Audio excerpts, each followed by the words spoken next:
Hello everybody, it is Saturday the 2nd of July. I haven't made videos for a while and I really in the last few days I thought, well that's it, I just leave it at that.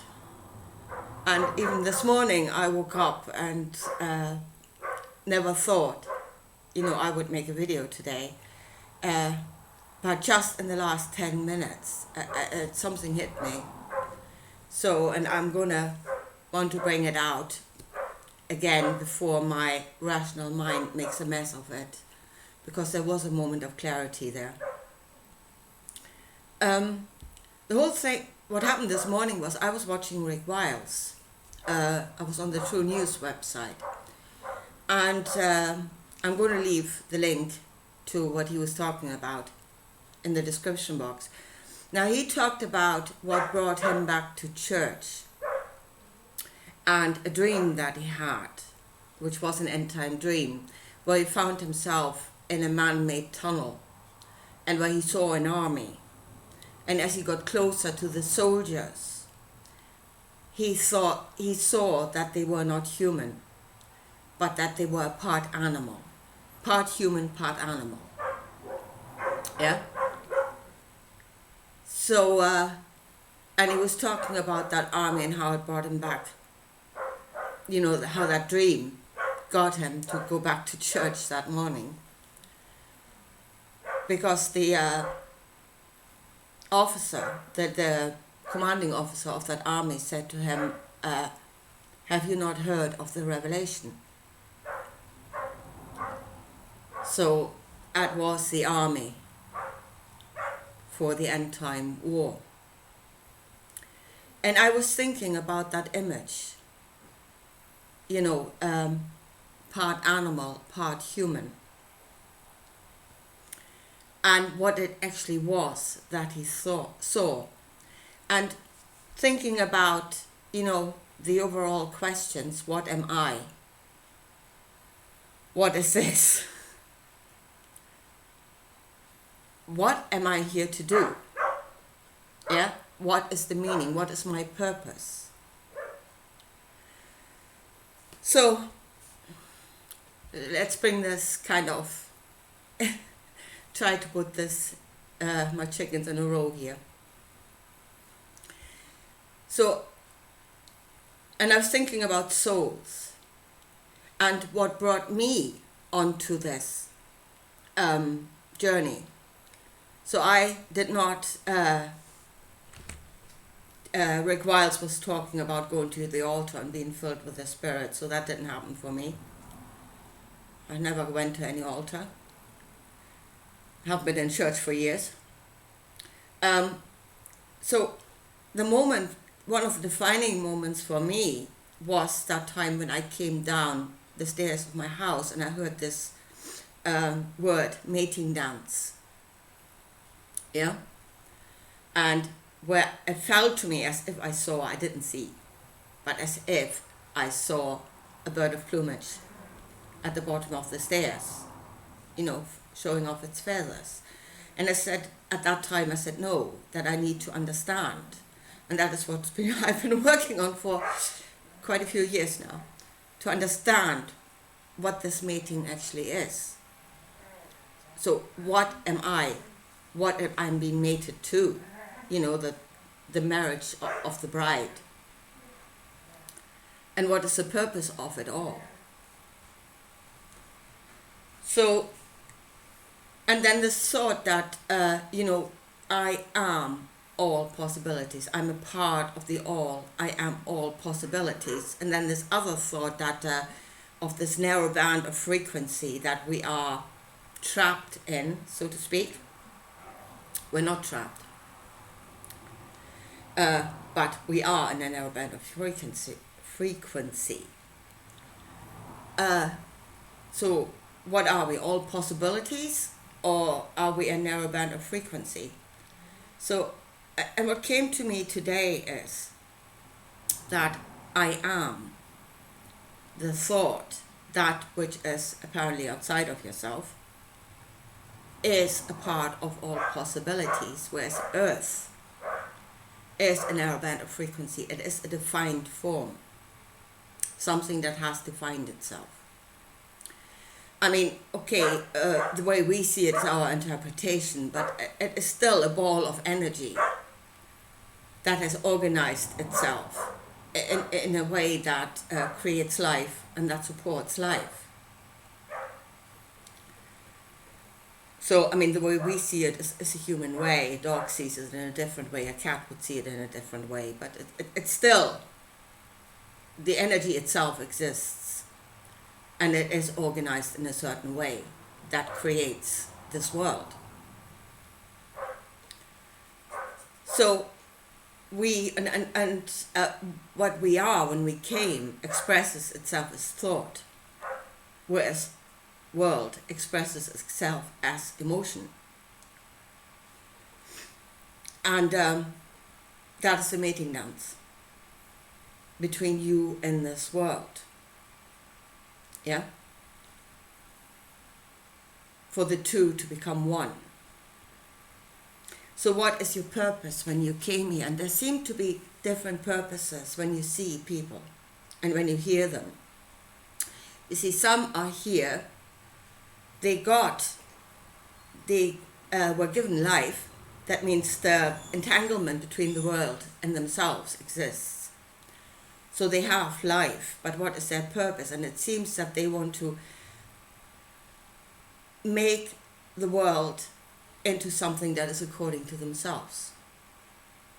They want to change the world to serve them.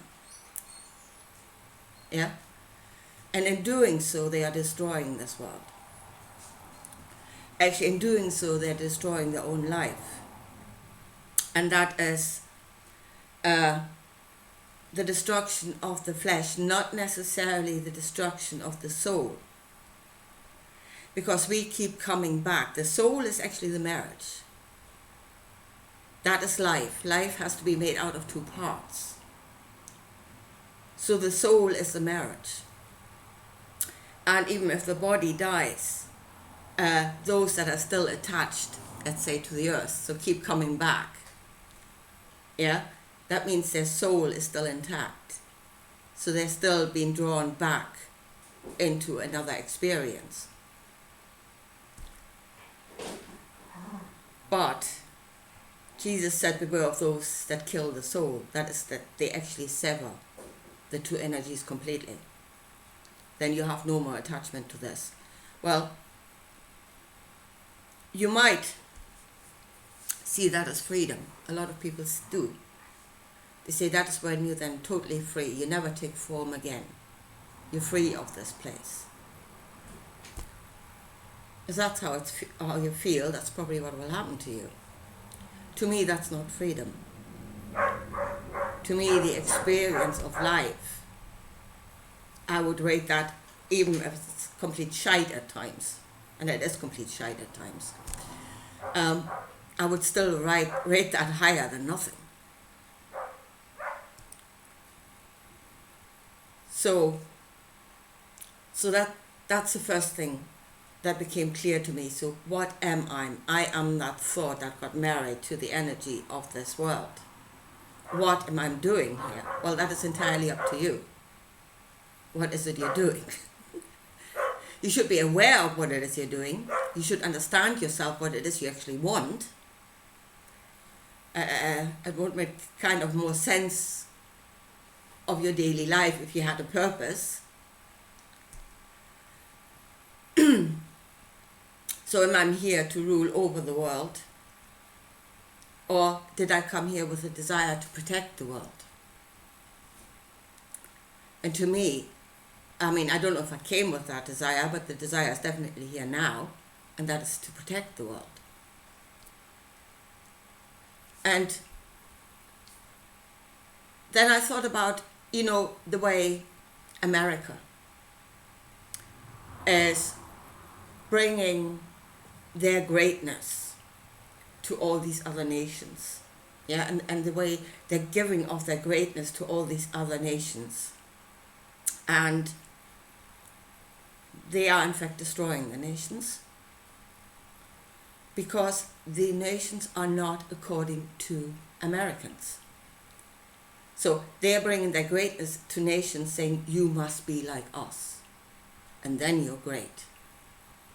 And they're destroying what is there, which had its own greatness. So then in us coming here and saying, I want to save the world, then we must be according to the world. Or we're doing the same thing. We're saying, well, I am, I don't know, of God, of heaven, whatever. I am great. And, you know, I put the world under the rod of iron and tell it what to do to achieve greatness. And not recognizing what is here already, which is incredible. Yeah, which is utterly incredible. The way it can bring different forms together into ecosystems so that they give to one another and sustain overall life. That is beyond amazing. But we don't see that, or a lot of people don't see that. So in order to protect the world, you must be according to the world. You must protect what is, not what you want it to be. Which brings me back to the beginning. And that was Rick Wiles' dream. What is it he actually saw? He saw these soldiers that were part human, part animal. Yeah? I mean, we are that already. It happened through the marriage. But we're denying the animal part and saying we are so much greater. And then, but in trying to save the world, we must become the world. And I think what Rick Wiles saw, this form was spiritual form. I don't know if we would actually look like that, I doubt it. But it was spiritual form. They were part human, part nature. Also what David Icke describes as when they see these forms attached to humans, like these reptilian forms. Again, what he sees is spirit. And to me, reptilian spirit would indicate more on the side of logic. I think the more hairy it gets, the more on the side of emotion it gets. Yeah, so that is, it depicts what kind of a person it is. It's not another life form, it hasn't attached to it. It's just a depiction of what that person is. So this army was a depiction of people that have become according to this world. An army that will protect this world according to itself. Not according to some idealized vision of what this world should be, because that is what is destroying it. It is what it is. You either accept it and you love it for what it is, or you don't. In which case you most likely become very destructive. Quite possibly with the best of intention, but you will most likely be destructive. So, anyway, that is... I'm going to listen to this video in a minute. I have no idea if what I said actually makes sense. But that is, to me, you know, you came here. You got entangled with the energy of the world, which is a form of energies. It has organized itself, and you're trying to get into somehow into these energies to make a place for yourself. So with what intention? Are you to rule over it, or are you to become a part of it? To become a part of it, you need to acknowledge your animal nature, because that is the part of this world. And if you want to fight for this world and preserve it in its entirety, all shall be saved, then you must acknowledge that part and you must become a part of it. And I think that is what Rick Wiles saw. He saw people that have acknowledged themselves as a part of nature. And it was the army that would fight for the world. They were not demons or something like that. But they had accepted the marriage. And they would fight for this world. Anyway, I leave it at that. And, well, if something else should come to me, as I said, maybe this is a new beginning. Maybe this is a new foundation. You know, something to build on. In which case, I'm probably going to be back for a few times again. We'll see what happens. Anyway, talk to you sometime. Bye.